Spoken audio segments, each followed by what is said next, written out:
ગામ સુલતાનપુર, સુરેશભાઈ ગોંડલિયા। આજની તારીખ છે 10/7/2025ની અંદર આજે માનો મગફળી ઝાઝી પીળી પડે છે અને વિકાસ નથી થતો, અને જે આજે માનો મગફળી ઊભી રહી ગઈ છે, કપાસ ઊભા રહી ગયા છે, તો આજે આ વિકાસ માટેનો ખાતર આપણે સિંગલ ફોસ્ફરસ અરે નાખવી છે। જેટ બ્લેક કરીને આપણે દાણાદાર આવ્યું છે, અને દાણાદારાની સાથે મિક્સ કરો।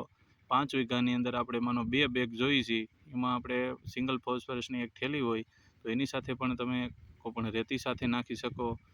આ વસ્તુ વાપરવાથી ફાયદો શું થાય કે માંડવીનો વિકાસ પણ સારો થાય, મૂળમાં કાળી ફૂગ સફેદ ફૂગના પ્રશ્ન છે એ પણ પૂરા હાઈ ક્લાસ થઈ જાય, ચોખ્ખું થઈ જાય, મૂળિયું જાતે ખોરાક લઈ શકે, જમીન પર ભરી થઈ જાય।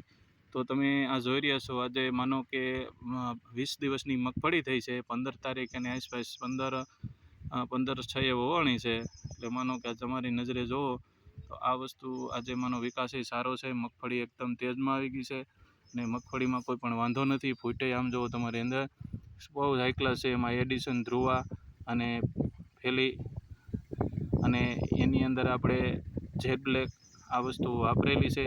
તો એની અંદર તમે જોઈ રહ્યા છો મગફળી આજની તારીખની અંદર એકદમ ક્લીન, અને મૂળિયા એની અંદર માનો કાળી ફૂગ ને સફેદ ફૂગના પ્રશ્ન છે, તો આ જેટ બ્લેકના જે દાણાદાર આવ્યું છે એ વાપરવાથી પૂરતા પ્રમાણમાં ફાયદો થાય છે, મગફળીમાં વિકાસ સારો થાય છે। વાનમાં એની ફૂટ તમે જોઈ લો થળિયાની।